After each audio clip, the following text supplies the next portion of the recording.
How's it going, folks? Graham, GSM Matthews here. Hope you guys are doing well. So over the past couple of years here on the YouTube channel, we've had multiple different shows. Hashtag AskGSM, debuting over 3 years ago in July of 2013. Wrestle Rant, which has been going for almost 5 years this upcoming summer. We celebrate 5 years of Wrestle Rant this August. We've had the random video blogs going since 2014. So many different shows and the excerpts from the radio shows and stuff like that.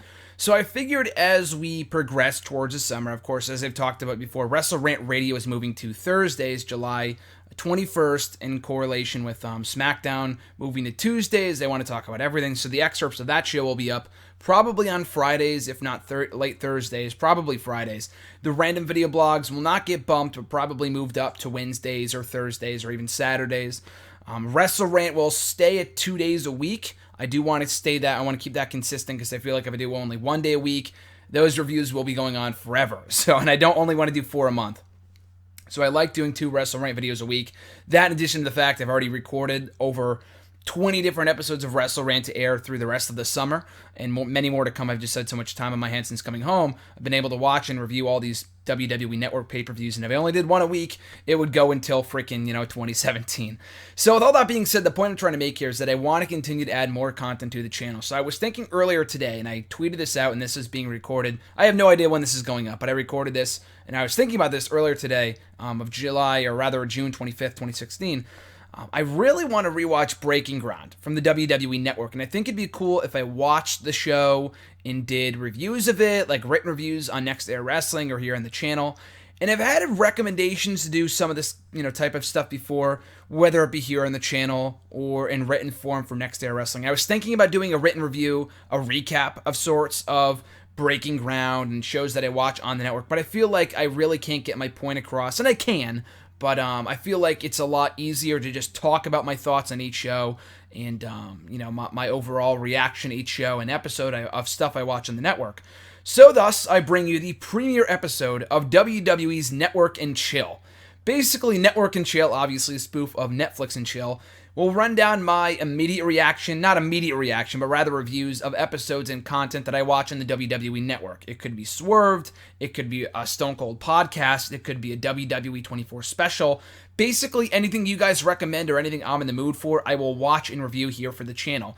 So therefore, going forward, like I said, a show that I've really wanted to rewatch for a while now is WWE Breaking Ground, which ran, or rather the first season, ran from October to early January. I watched weekly, I watched every episode, and I freaking loved the show. Hopefully by this point, my random video blog counting down my top 5 favorite WWE original programming shows on the WWE Network is already up, giving my top 5 favorite shows and stuff like that. Also, I'm going to have a top 10 pick of the, my WWE top 10 WWE Network picks up on Next Air Wrestling, hopefully at some point, if not already, if it's already up. But I just love the network, and I've talked to this time and time again ever since I signed up 2.5 years ago. The network has such a steal of a deal at $9.99, but not only that, with all the content that you get with, and I've talked about it, Wrestle Rant, the whole point of that show is to talk about pay-per-views, some of which I've seen before, some of which I've never seen before, and some pay-per-views that I haven't seen in a long, long time. So I love doing Wrestle Rant just because it gives me the opportunity to watch old network pay-per-views and review them for you guys and kind of have it be a trip down memory lane of sorts. But those are merely the pay-per-views, and people have asked me, when you run out of pay-per-views to review, which won't happen until, probably by this point next year, after 3 years of reviewing pay-per-views on the network, what will I review next? Probably WCW pay-per-views, or ECW pay-per-views, or takeover specials, or something along those lines. But Wrestle Rant is not designed for shows like this, like podcasts, like Breaking Ground, like the WWE 24 specials, and occasionally we'll talk about that kind of stuff on Wrestle Rant Radio, and kind of give my brief overall thoughts, but not really do a full-on recap, if that makes sense. And thus, I thought it'd be a good idea to debut a show kind of, focusing merely on not the in-ring action, not the wrestling shows on the network, not NXT, not, the takeover specials, not the WWE, WCW, ECW pay-per-views, merely solely the programming, like Breaking Ground, Swerved, shows along those lines. Maybe even Legends House, which I have not watched back in a long time, which I really, really want to watch back because I freaking love that show when it initially aired 2 years ago. So we're kicking off WWE Network and Chill with my review of Breaking Ground Season 1. Hopefully by this point they announced, when this goes up on the channel, hopefully by this point they announced the second season. They have yet to do so. I know they did the Breaking Ground Reloaded episode right after NXT TakeOver the End a few weeks ago. But other than that, we have yet to get any confirmation of a second season. And this show is so freaking great. Like I said, I watched it every week after Raw on the network. Sometimes live, sometimes the next day. But I just could not get enough of the show. So it's funny as I record this, I believe it's the 8-month anniversary of when the show first debuted. How I know that, I have no idea. But I believe the show initially debuted on Sunday, October 25th, 2015. On the WWE Network. They pulled the full 30-minute episode, I believe, not only on the website, or not only on the network, but the website too, or something along those lines. And it was available right before the Hell in a Cell pay-per-view. So as we go along here, I'm not going to go segment for segment. I'm not going to do a full-on recap. Henceforth, in the title, I will put review of Breaking Ground's episode, the pilot episode of the show. I'm not doing a full-on recap. I'm not going to tell you what happened. Basically, I want you to watch the show for yourself or hear my thoughts on it, and hopefully you'll go out of your way to watch it because this show is freaking great and you'll take my word for it. So I'm not going to do a full-on recap, or rather give my thoughts on different aspects of the show, or rather the specific episodes or every episode, starting with the pilot episode, episode 1 of Breaking Ground. So I got a few notes written down here. So the first episode of WWE Breaking Ground takes a great in-depth look at many of the Performance Center's top prospects, people that we're already familiar with through NXT, and some other guys and girls that we are not yet familiar with, or some that we kind of know, but we don't really know the wrestling, the other side of those people, such as Devin Taylor, who I'll talk about momentarily, but people like Tino Sabatelli, people like Noof, who I had heard nothing about. I hadn't even heard the names prior to this show. And those are the talent that don't really get the shine spotlighted on them, that don't really get the light spotlighted on them. And by that I mean they're not on NXT TV. Tino Sabatelli has been with the company for a cup of coffee. He has not been there that long. There are people that have been with the company for a long time and have yet to get on TV. And some people don't even do live events. Some people just, train at the Performance Center, a lot like Noof. And she's finally on TV. To an extent, not as a regular, but by the time I record this, she has appeared, here and there over the past couple of years, over the past couple of months on NXT TV. But there are people that just do solely live events for NXT in the Jacksonville, Florida area, in Tampa, Florida, Winter, South Park, Florida, whatever the hell it's called, at Full Sail University. They only do live events, and they do nothing else. So it's cool that this show kind of gives you the behind-the-scenes look at those people. And it's so cool to get a different aspect than people like Bayley and Baron Corbin, who I'll talk about momentarily. But even more so these people that we have, that we're not familiar with up to this point, including, like I said, Tino Sabatelli. So we're introduced to him. He talks about how he had a career in the NFL, and I believe injuries cut his career short. He had been in the NFL for over 7 years. And coming to WWE has been a tough transition, going from the top of his game in the NFL, something that he was very, very passionate about, to coming to the WWE, which he's also passionate about. But he's got to go from being at the top of his game to the bottom of the food chain. And that was not meant to rhyme. But you know what I'm saying, though. And he talks about this, how it's a very tough transition, as it should be. Even though you're the top star in one sport, and wrestling is no different. You go from being the top star in wrestling, you're at the bottom of the food chain in another organization, a lot like CM Punk in the UFC. He goes from being the top star in WWE to kind of being not a nobody, but he's got to work his way up the ladder in the UFC. So UFC and the WWE are a lot more similar than the NFL and WWE. But still, Tino Sabatelli has had a tough time transitioning those two things from one sport to the other. And injuries have kind of cut his improvement short by this point in time. By the pilot episode, he's had, I believe, not a major concussion, but a concussion. And it's great to see, as you've probably known by this point, my thoughts on this have been pretty well established, that WWE's concussion, protocol is so great. And as I record this on the 9-year anniversary of the Benoit tragedy, that cut his life short, and unfortunately the lives of his family as well short, concussions this day and age are so much more important than people initially regarded them as many years ago, and concussions were just kind of to be expected in things like wrestling and football and whatever else. Thankfully, they're being taken a lot more seriously these days with the impact tests, keeping people out of the ring after suffering a concussion for a while to kind of evaluate where they are and where road to recovery stands, and Tino Sabatelli by this point has been suffering from a concussion that he suffered at a live event at one of his first few matches in NXT. So he's kind of working his way back up. So that we get a first look at Tino Sabatelli, a great charismatic dude. He's got a good look. He's got a lot of charisma. I've seen him on WWE's YouTube channel before, filming vlogs and stuff like that. His in-ring work, as we'll come to find out throughout the rest of the season, does need a lot of improvement. There's a lot of room for improvement in terms of his in-ring work. But his superstar, the it factor, is there. But injuries at this point have cut his career short. Not cut his career short, but rather cut his momentum short just a bit. So in addition to Tino Sabatelli, we have Noof, who we get to know a little bit throughout the course of WWE Breaking Ground, who, a lot like Tino, has never been on WWE's NXT program up to this point. We've come to see her on NXT TV here and there over the course of 2016, but when the show initially aired and premiered in October of 2015, we had never seen Noof before, and she, as she calls herself, the baby of NXT, as she is 19 years old when this show is filmed. Undoubtedly the youngest athlete, I believe, or I think not even only of the girls, but of the entire cast and crew at NXT in the Performance Center. Everyone there, she's the youngest, which is crazy to think about. So the thing with Noof, and she's a likable character, you really want to see her succeed. She's very passionate, she's driven, she really wants to get better and improve.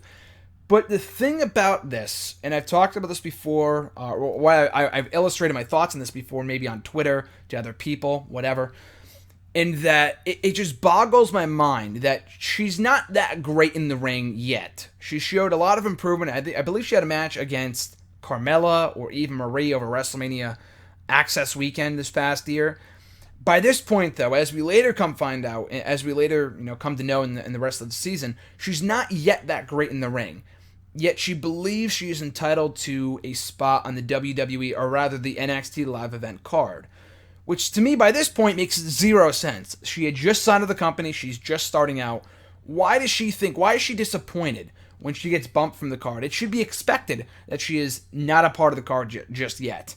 She is just starting out. There's a lot of other people who are more deserving of an opportunity than her, and she busts her ass and I commend her for it, but just the fact that she kind of starts out and she expects to be a part of the live card, and as she even admits, she's a bit depressed by that she's not on the card, again, boggles my mind. She's just starting out.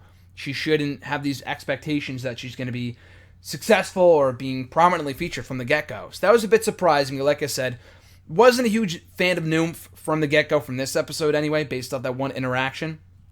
But we would come to kind of rally behind her in the rest of the season, as I'll talk about in the remainder of my reviews of the show and the rest of the episodes, as she embarks on her road to success in NXT. So Baron Corbin's another guy who we get prominently featured throughout Breaking Ground, and this was the show that made me a fan of Baron Corbin. I was not a big fan of his during his initial run in NXT when he was just basically beating jobbers week in and week out, not doing anything. And thankfully, this was around the time this show corresponded with his feud and basically rise to superstardom in NXT. Because before this show, he really was not doing much. He was, like I said, just facing jobbers, Bolt MC, Rhino, all these forgettable feuds and matches. But thankfully, the show aired at a time when he was, kind of being more prominently featured, getting pushed to a bigger extent in NXT and feuds against Apollo Crews and Austin Aries and all these other guys with Rhino and everything else in the remainder of 2015. And what I love about Baron Corbin in the show is that he does not give two craps whatsoever. And that's basically what his NXT character is all about. It's not like he's a babyface on TV and he's, kissing babies and hugging fat girls, as Dave Bautista would say. His character in NXT, or rather even WWE even now, is basically who he is in real life. And those are the best characters, in my opinion, that succeed. It's the characters that really are the wrestlers that are portraying them just turned up to an 11. Like on a personality scale, those are turned up to an 11. And Baron Corbin is just that. Maybe more so than in NXT than on the main roster currently. But as we come to find out in the Breaking Grounds pilot episode, a former NFL superstar, he comes to WWE not growing up a wrestling fan. I mean, he watched wrestling growing up, but he wasn't as diehard of a wrestling fan as all these other guys are, all these indie darlings, as he calls them in NXT, the indie killer, the indie wrestling killer, the indie wrestler killer, as people have donned him the nickname over the past couple of months. Baron Corbin, he just does not care. And he had this amazing interaction on this episode, Mojo Rawley backstage, where he's just eating a salad, and his lone wolf character that he portrays on TV is very much like Baron Corbin in real life. He just likes to keep to himself. He's got minimal friends. He's got his girlfriend. He's got his trainer, Norman Smiley. One of the few people he confides in, as William Shatner, who also talked about at the end of this review, as he, confides in him that he believes he should be on the main roster right now. And Tensai, Jason Albert, Matt Bloom, whatever the hell you want to call him, illustrates that Baron Corbin, despite having all the tools to be ready to be on the main roster, and sometimes getting passed over for an opportunity, Baron Corbin gets very mad at that, and that's kind of his Achilles heel, that he has a very short temper, and he can go very intense with his workouts and not really getting what he wants, and he believes that he should be successful right then and there, but it's all about the chase, it's all about the way, as the narrator William Shatner illustrates throughout his the showcasing of Baron Corbin in this episode. So Baron Corbin to me was really the MVP of this show, specifically this episode, and going through what we know about Baron Corbin, giving us a different look at who he is, what he's all about, and why he just doesn't, not that he doesn't care about wrestling, but that's, he didn't grow up a wrestling fan. A lot like Brock Lesnar, he just doesn't care. And he's just here to succeed and fulfill his dreams. So that's why I really took a liking to Baron Corbin on this show. So I'll kind of speed through the rest of it. I don't really want to do a full-on hour review of this episode. I really want to keep these kind of brief. We also got introduced to Devin Taylor on Breaking Ground, the pilot episode of the show. Not introduced, but rather reintroduced. Because by this point, Devin Taylor was already on NXT as an on-air personality, as a backstage interviewer. And she's cute, and she's good at what she does, but what I did not know up to this point, and before watching this show, was that she was actually training to wrestle all this time. And Devin Taylor had been around for a long time, and I don't want to say, well, she's currently gone, but we'll talk about that as this show progresses. She had been in NXT for a long time, dating back to like late 2013. She had been an interviewer for a solid 2 years, and all the while she had been training. But in the year that Tensai had been a trainer, she had suffered 2 very serious injuries. I believe they were concussions. I don't think they said what they were on the show, but they did say that in the time that Tensei had been a trainer there, she had suffered 2 very notable injuries that had kind of hindered her progress ever so slightly. And again, she was determined. She's passionate about becoming more of a wrestler than a backstage interviewer. She, gets that point across very well in her various interviews on this episode. But those setbacks are what kind of, and they're not really her fault. She's just very much injury prone. That's just the way it is. So we get a different, perspective on the Devin Taylor person, the character, everything about, who she's about, what she's about, who she is, what she's all about, and what she strives to succeed in NXT. So it was cool to see a character that we already kind of were familiar with, but in a different light, so to speak, and her trying to achieve success as a wrestler as opposed to just an on-air personality as an interviewer, and really wanting more and not settling for being content with being an interviewer. So that was cool. So throughout the rest of the episode, like I said, just some brief news and notes. We got a lot of, focusing on those 4 people: Tino Sabbatelli, Baron Corbin, Noof, and Devin Taylor. We also had a promo class, a brief, kind of look at the promo class. Mojo Rawley cutting a promo as himself, pretty much. Noomph, I think, was shown cutting a promo, maybe somebody else as well. So those, promo classes are always very enlightening to me, because we've been seeing clips of these for years. With Dusty Rhodes at the helm, Freddie Prinze Jr., I know, was in charge of one of those classes many years ago. He kind of introduced the concept of these wrestlers, the newcomers in NXT and FCW at one point. And we'll see many more of these promo classes to come. And William Regal, leading these classes, you could not have found a better person to be in charge of the promo classes in NXT, just because he's quite the character himself. Regal, a veteran of the business, obviously, has played every character possible, and as talked about in the show, is willing to commit to any character given to him to make it succeed. No matter how stupid, no matter how dumb the character is that he's asked to portray on a TV show, he makes it work to the best of his ability, and that's what you have to do in order to be successful as a wrestler. So we get many clips of Regal, the promo classes. Like I said, we'll find out. We'll see more of those, many more of those clips of the promo classes in the episodes to come. To close the episode, we are introduced to Canyon Seaman. Yes, that is his name, Canyon Seaman, the talent relations officer, I believe is what his official title is. I forgot. But he basically, in so many words, is the guy who lets people go. So to close off the episode, it's teased that of Tino Sabbatelli, Devin Taylor, Noomph maybe, one of them might be going home. So that was a great cliffhanger for the first episode. I'll talk about that more on the my review of the second episode in the week to come or whatever, whenever the second episode comes up. But that closes out the first episode, the pilot episode of WWE Breaking Ground. So obviously, as you guys can probably tell from me, based off me singing the praises of the show, I freaking love Breaking Ground. And the pilot episode I thought was really exceptional. So if you have never yet seen an episode of Breaking Ground, you really couldn't get into it. Maybe you watched an episode like episode 5 of season 1 and you didn't really start off from the beginning. Or you didn't even watch it at all. You have yet to see any episode of Breaking Ground. Start with the first one. I'm sure you will be hooked from episode 1. If you're not, then you're not a wrestling fan. I'm just kidding, but you know what I'm saying, though. The first episode is really engaging. It gives you a different perspective on many of the talents, whether you know them or not. Baron Corbin, Tino Sabatelli, Noomph, and Devin Taylor.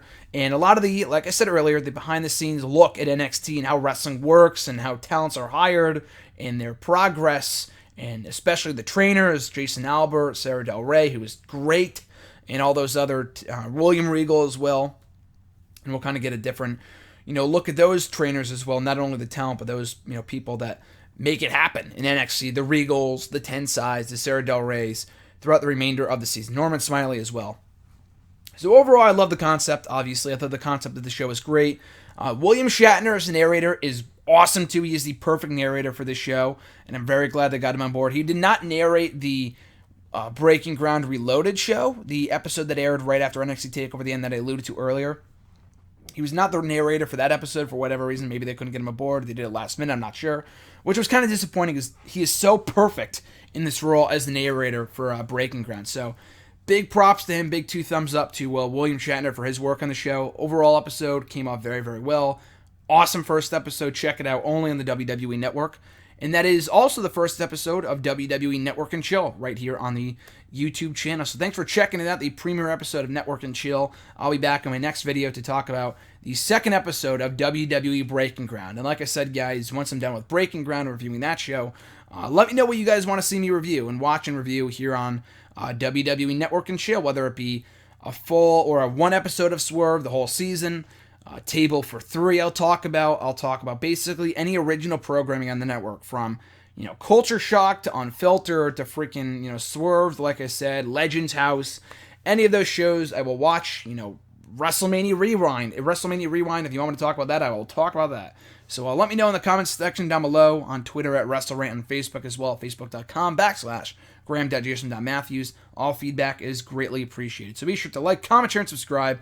You guys are great. Have a great weekend. I'm Graham Jason Matthews, and I'll catch you folks down the road.